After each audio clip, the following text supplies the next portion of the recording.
Sa mundo ng digital na komunikasyon, mayroong makulay na paraan ng pakikipag-usap ang kabataan. Ano po ang masasabi niyo sa Jejemon na wika noon? Yung mga Jejemon or slang words, no? Para sa akin okay naman siya kasi let's face the reality, nagagamit ko naman din siya before, and some words ngayon ay nagagamit ko pa rin.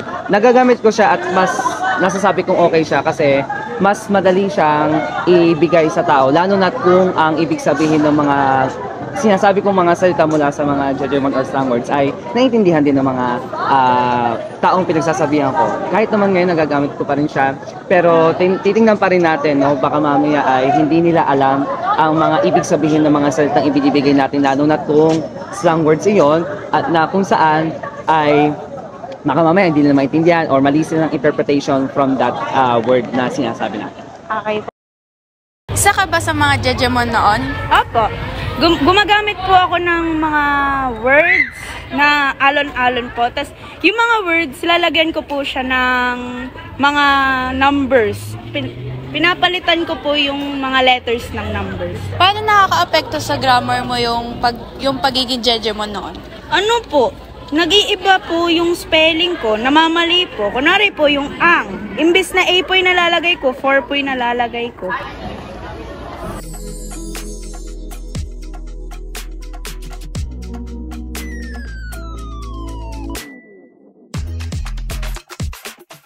Nagsimula bilang pa-cute, pero naging malaking bahagi rin ng kabataang kultura. Bakit mas expressive sa'yo ang paggamit ng emojis? Ano po, mas napapadalian po ako mag-express ng feelings at emotions ko sa paggagamit ng emoji.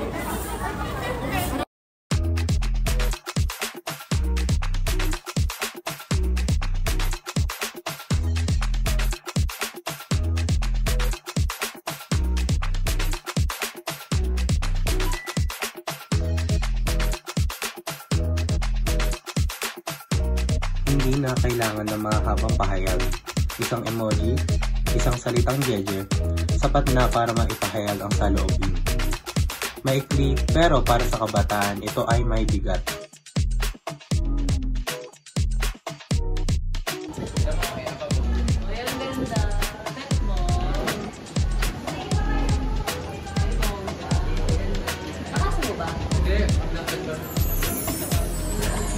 Maraming paraan ang mga kabataan ngayon kung paano makipag-usap o paano makipagkomunikasyon sa kapwa nila.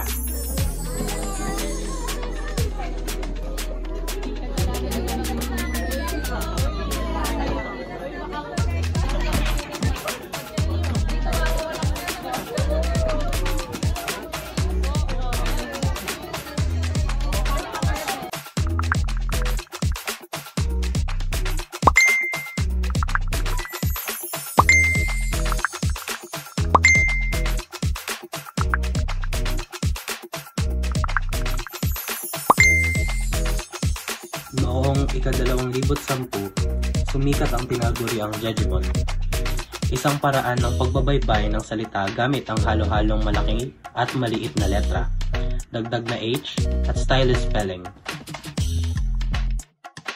Pero, sa likod ng kakaibang baybay, ito ay naging simbolo rin ng pagiging mapaglaro at malikhain ng kabataan. Hindi na laging salita ang usapan. Minsan, isang emoji ay sapat na para maipahayag ang damdamin.